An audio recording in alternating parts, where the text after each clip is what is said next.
And some people are telling me they've put the heating on already, Sarah.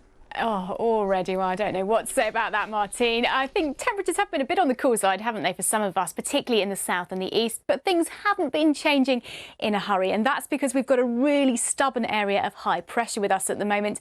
In fact, last night was provisionally the highest August air pressure ever recorded in the UK. That was over 1,038 millibars in the north of Scotland. But stuck underneath that high pressure, lots of grey cloud for most of us. This is the picture in Devon at the moment, Buckland in the moor, and you can see from the satellite and the radar that we have got a lot of cloud draped across the UK. Few spots of drizzle coming out of that cloud. There's Buckland in the moor in Devon, but our second weather watcher picture from Inverness, a very different story. You can see the clear skies across much of Scotland. So beautiful scenes there, blue sky and just a little bit of fair weather cloud. And that's the picture really for much of Scotland for the rest of today.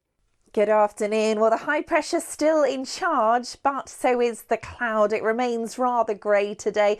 One or two brighter spells. This was an upminster first thing this morning, but also it's the first day of meteorological autumn, and already we're starting to see the signs of that. That's over in the Hyde.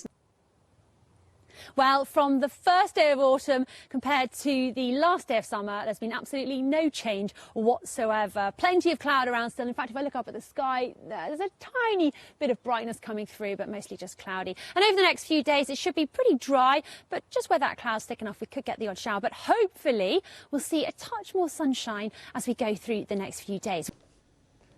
Hi there, Victoria. Thank you very much. Yes, pretty leaden skies across the London area once again. The next few days, very little change. In fact, it's going to stay rather cloudy, but at least mostly dry because we have had some spots of drizzle at times too. Hello there, very good evening to you. Unless you live in Scotland or Northern Ireland, today's been another meh sort of day of weather. Not really much going on, certainly fairly cloudy. Bits and bobs of brightness and drizzly bits of rain under the thickest covering of cloud.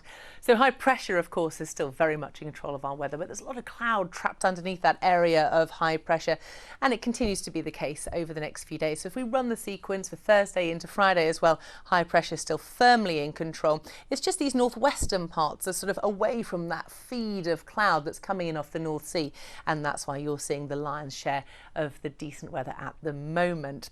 And then if we run the sequence into the end of the week and Saturday, very little changes, but slowly high pressure starts to drift away east towards Scandinavia, and as it does so, it sort of opens the door to the Atlantic. So by the time we get into the weekend, already we've got signs of that next rain-bearing Atlantic frontal system starting to work its way in. It's expected to arrive throughout the day on Sunday, but the timings for this are still a little bit uncertain. So certainly turning wet and windy, I think, by the end of the weekend, and next week certainly looks to be reasonably unsettled. Hello, autumn.